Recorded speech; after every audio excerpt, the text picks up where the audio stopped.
నవీన్ వంశీ గారు మాట్లాడితేనే కానీ నవీన్ మాట్లాడను అని అందాం అనుకున్నాడు, కానీ నవీన్ మాట్లాడిస్తే బెటర్, ఆయన మాట్లాడు. వంశీ గారు ఒకటోసారి, వంశీ గారు రెండోసారి, వంశీ గారు ఫంకీ ప్రీ రిలీజ్ ఈవెంట్ గురించి మాట్లాడడానికి వెళ్ళిపోయారు. వంశీ గారు ఒక్కసారి మీరంట, just at least be on stage please. వస్తున్నారా? యా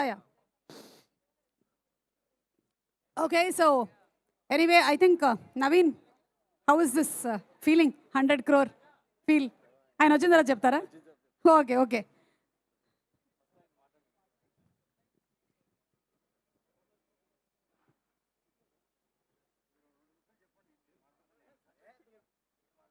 ఇది కరెక్ట్.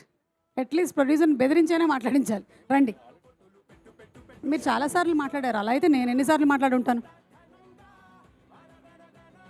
యాక్చువల్లీ ఏ ప్రొడ్యూసర్కైనా ఇలా సక్సెస్ ఈవెంట్ పెట్టినప్పుడు డిస్ట్రిబ్యూటర్లు మేము కట్టిన డబ్బుకి రూపాయికి రూపాయి వచ్చిందని, లేకపోతే డబుల్ చేసిందని, లేకపోతే కమిషన్ వచ్చిందని చెప్పడమే పెద్ద ఇది కదా, సక్సెస్ కదా.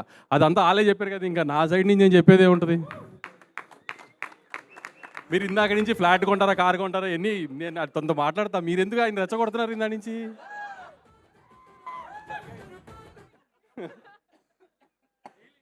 మీకు నాకు అంటే సంవత్సరానికి 2-4-5 సినిమాలు ఉంటాయి, మన 10 ఈవెంట్లు ఉంటాయి, 20 ఈవెంట్లు, మనం ఏం తర్వాత మాట్లాడుకోవచ్చు కదా.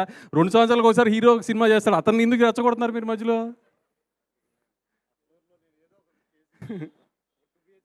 మన ఇద్దరిని కలిపి కొంటది ఆవిడ, మీరు ఆవిడికి మనం గిఫ్ట్లు ఇవ్వడం ఏంటి?